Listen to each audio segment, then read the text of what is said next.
Hey guys, so today's project will be this garden shed build here. I'm going to be building a 12-foot by 24-foot garden slash pool shed, and I thought I'd put together a little video on how I do it. I know there are many different ways to build a garden shed, different materials, different styles and all that, so this video will be explaining how I do it. It may or may not be how you want to do it, but here's my 2 cents.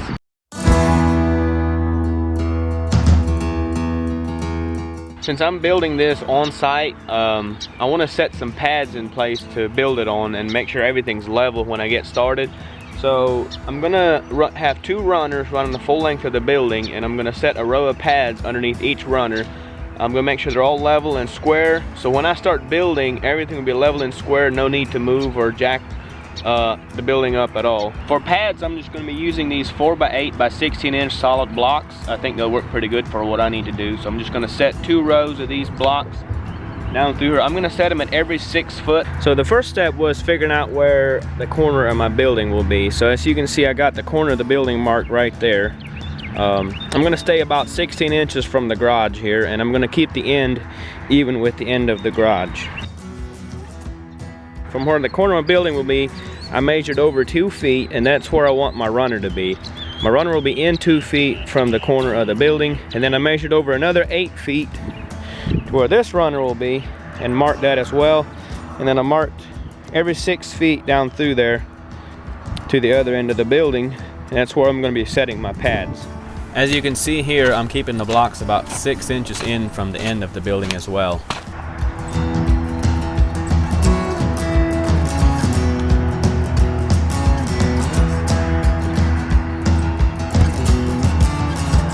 So I got my first 2 corner blocks set, leveled and squared. Then as you see, I'm running a string line to run the middle, to set the center ones instead of having to level each one. I'll just measure off the string. That'll not only keep them level, but I'll also keep them in a nice straight line.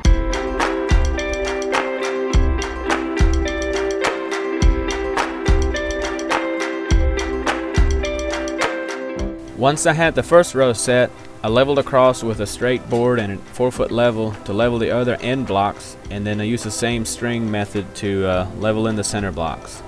Got all my pads set in place, and I'm ready to start assembling my runners. Normally on a shorter shed, I'll use a 4x6 runner, but where this is 24 foot long, if you buy a 4x6 that's 24 foot long, they're going to be pretty expensive, and also they're going to tend to warp and twist. So what I'm going to be using on this one is actually I'm going to make my own runner with 2x6s. I'm going to laminate 3 2x6s together, so I'll have like a 4.5 by 5.5 runner. I got my 2x6s all cut for my first runner, so I'm going to go ahead and screw them all together. I'm going to use 3-inch screws and run them in from each side and just laminate everything together.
Got both my runners put together and set in place.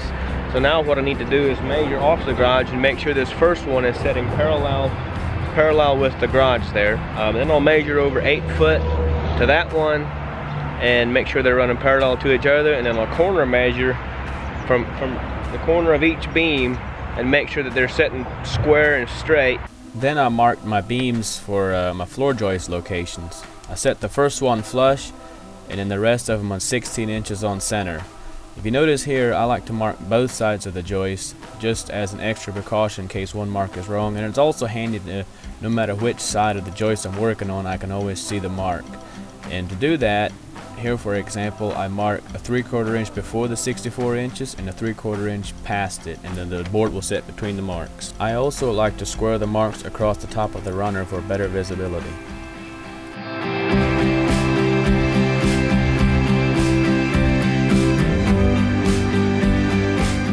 Next, I cut my girth boards and set them on top of the runners so I can transfer my marks from the runners onto the girth boards. I set the girth boards aside for now.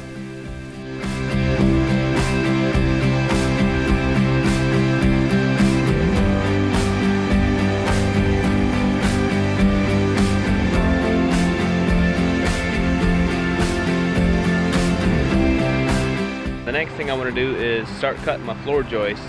I'm using 2x4 floor joists for this, and it'll be 12, since the building's 12 foot wide, I want to cut them 3 inches less than 12 foot to accommodate for my girth board around the outside.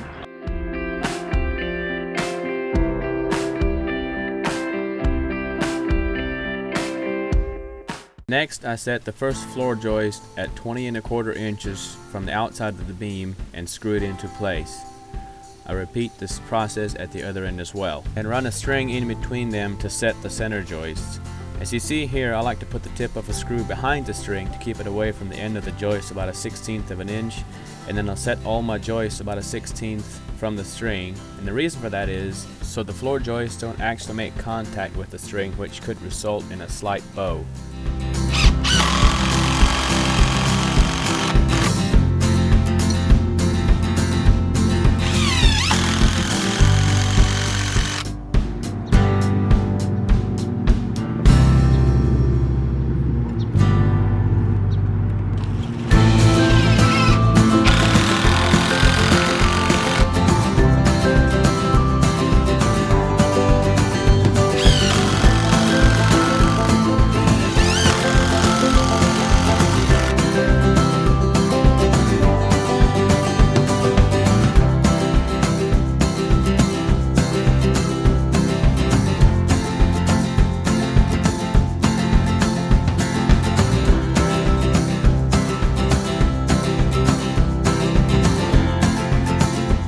After I screwed all my floor joists to the runners on each side, I installed my girth board.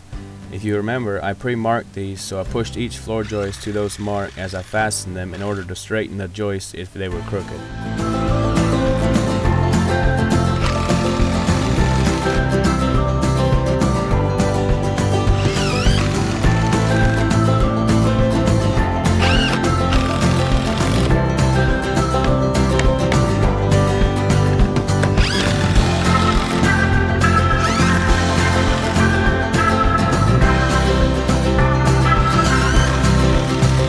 I did not insulate this shed, but if you were to insulate it, now would be a good time to insulate the floor with 1 or 1.5 inch styrofoam before installing the subfloor.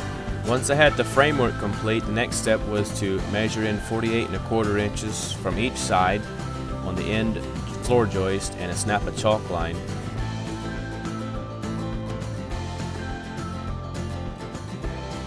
And then I did a final double check on the corner measurements just to make sure that everything was still perfectly square, as this will be the last time I'll be able to square it, because once I install my subfloor it won't move at all. Once we got the thumbs up, I was ready to start installing the floor. For this flooring I used ADVANTECH water resistant OSB subflooring. I really like it better than a plywood, although the other option would have been a treated plywood. But I like this floor better. It's much smoother and more solid. Basically, I just pulled it to the chalk line I snapped and made it make sure it's in a straight line, and screwed it down every 6 inches on each floor joist.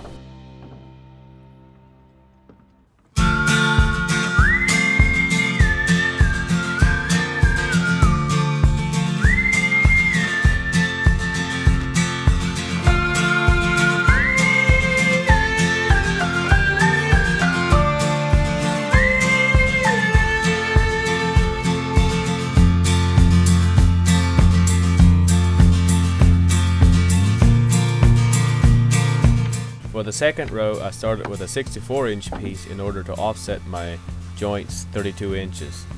And I laid it in place with the tongue facing forward.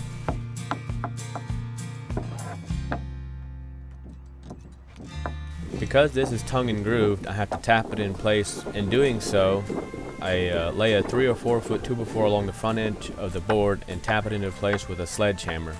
The reason for the 2x4 is to prevent damage to the tongue. The tongue is fully seated when there is a 1/8 inch gap remaining.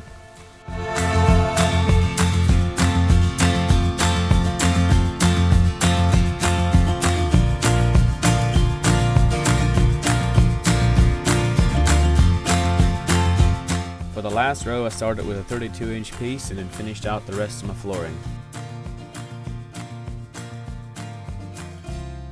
That's all for part 1, folks. In part 2, I will begin framing.